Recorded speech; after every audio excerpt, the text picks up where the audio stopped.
নমস্কার বন্ধুরা, আমি হলাম এক সাধারণ ঘরের মেয়ে, কিন্তু এই সাধারণ ঘরের মেয়ের যে এক অসাধারণ ইচ্ছে হয়েছে সেই বিহারি স্টাইল চিকেন খাওয়ার। তাই আমার বাবা বিহার থেকে আমার জন্য শেফ পাঠিয়েছে।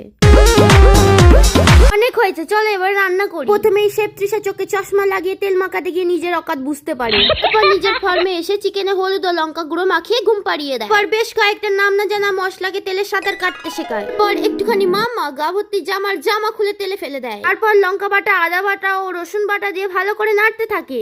তারপর বাড়ির কয়েকটা বেসিক মশলা দিয়ে নাড়তে থাকি। তারপর একটা গোটা রসুন দিয়ে খানিকটা জল দিয়ে ঘুমোতে দিলাম। এবার চিকেনকে ঘুম থেকে তুলে পাশে একটি কড়াইয়ে তেল দিয়ে চিকেন গুলোকে ভেজে নিই। এই যে আমাদের চিকেন ভাজা ডান।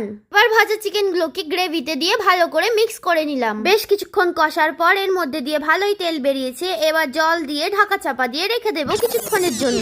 কি আলু কোথা থেকে আসলো আমি জানি না, আলু কোথা থেকে মুখ ফুলিয়ে চলে এসেছে। বন্ধুরা, আমাদের বিহারি স্টাইল চিকেন কষা ডান। এবার খাবার পালা।